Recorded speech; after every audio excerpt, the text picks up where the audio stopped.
अस्सलाम वालेकुम to all of you. आज मैं आपके साथ बायो के पेपर का एनालिसिस करूँगी, hard area evening paper 10th class का। सो फर्स्ट क्वेश्चन था जिसमें स्केच बनाना था और उसमें आपने सारे रिफ्लेक्स सेक्शन को शो करना था जो कि हैंड से होता है, सही है, टचिंग हार्ड ऑब्जेक्ट। तो ये बहुत इजी सा था, इसमें आपको स्केच बनाना था, डायग्राम नीड नहीं थी, बस आप एरो के साथ शो कर सकते हो कि कैसे होता है नर्व इम्पल्स। उसके बाद आपके पास आ जाता है सेकंड क्वेश्चन में मैंने क्या identify the given reproductive method जो कि एमोबा था, और ये आपके पास बाइनरी फ्यूजन हो रहा था, सही है, और आपने इसका बता देना था कि साइटोप्लाज्म अलग होता है, न्यूक्लियस अलग होता है, ये सब आपने इसमें लिखना था। 3 मार्क्स का ये क्वेश्चन था। उसके बाद हम आ जाते हैं पेनिसिलियम न्यूरेटम क्यों इम्पॉर्टेंट है for the discovery of penicillin. तो ये बहुत आसान था कि एग्जेलेंडर था, वो एक लैब में कर रहा था और वो छोड़कर चला गया था, तो उसने देखा कि उसके ऊपर जो है वो एक लेयर आई हुई है जिसे पेनिसिलिन न्यूरेटम कहा, और वो बैक्टीरिया को जो है वो किल कर रही है, तो इस वजह से पेनिसिलिन के लिए ज़रूरी है। उसके बाद देता है give 2 example showing the role of biotechnology. तो इसमें आप वीट लिख सकते थे और इसमें आप राइस लिख सकते थे, जो आर्टिफिशियल टोमेटोज़ बनते हैं ये आप लिख सकते हो, तो ये एग्रीकल्चर में हेल्प आउट करते हैं, तो ये आपने एग्जाम्पल्स यहाँ पर देनी थी। उसके बाद आ जाता है role of white blood cells. तो आपको पता है वाइट ब्लड सेल्स क्या करते हैं, इन्फेक्शन को किल आउट करते हैं, रिपेयर करते हैं टिश्यूज़ को और किल करते हैं कैंसर सेल्स को। 3 मांगे हुए, तो ये 3 पॉइंट्स आपके इजीली बन जाएंगे। उसके बाद आपका आ जाता है नमूनिया और मेंशन 1 कॉजेज़ एंड 1 सिम्टम्स।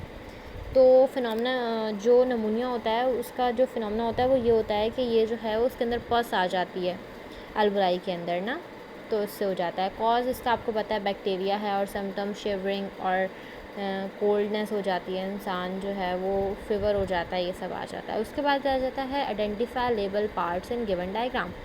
तो इसमें फर्स्ट आर्टरीज था, फिर ब्लड कैपिलरीज और आखिर में वेन्स था, उसका आपको फंक्शन लिखना था। उसके बाद ब्रीफली डिस्क्राइब 1 डिजीज़ करनी थी जो आपको पता है कोविड-19 होती है, और आपको इसको डिस्क्राइब भी कर देना था।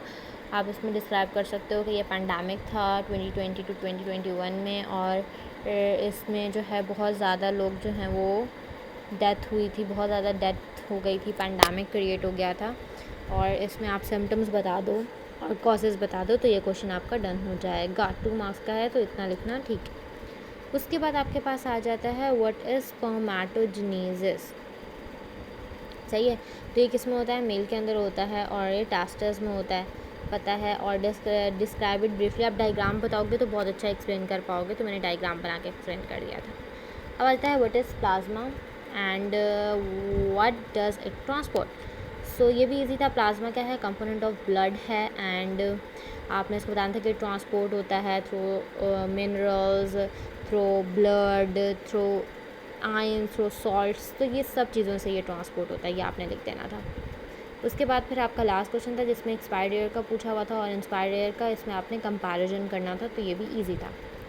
उसके बाद आ जाता है सेक्शन सी में मैंने जो अटैम्प्ट किया था वो मैंने डायफ्राम वाला अटैम्प्ट किया था, जिसमें आपको एक्सलेशन एंड इनहेलेशन बताना था, तो मुझे ईजी आता था, इसलिए मैंने वो अटैम्प्ट किया क्योंकि वो मुझे आता था।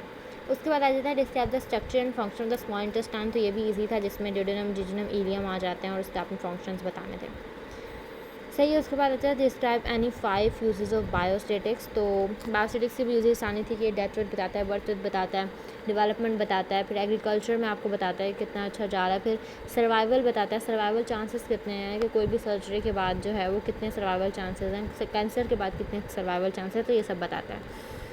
अब describe the structure of human heart आ जाता है, तो ये भी आसान था स्ट्रक्चर बताना, जिसमें आपको फुल एक्सप्लेन करना था कितने चैम्बर्स होते हैं, फंक्शन का क्या स्ट्रक्चर, हार्ट का क्या स्ट्रक्चर होता है, ये सब आपको इसमें बताना था, और डायग्राम बनानी थी। बट अनफॉर्चुनेटली मैं डायग्राम नहीं बना सकी बिकॉज टाइम बहुत कम था, क्योंकि मैं हर चीज़ को सोच के लिख रही थी, क्योंकि कॉन्सेप्चुअल होता है, तो इसलिए फिर मुझे टाइम नहीं मिला और मेरे 2 मार्क्स कट गए। तो होप फॉर द बेस्ट, मैंने पेपर रिव्यू दे दिया है। ओके, अल्लाह हाफिज़।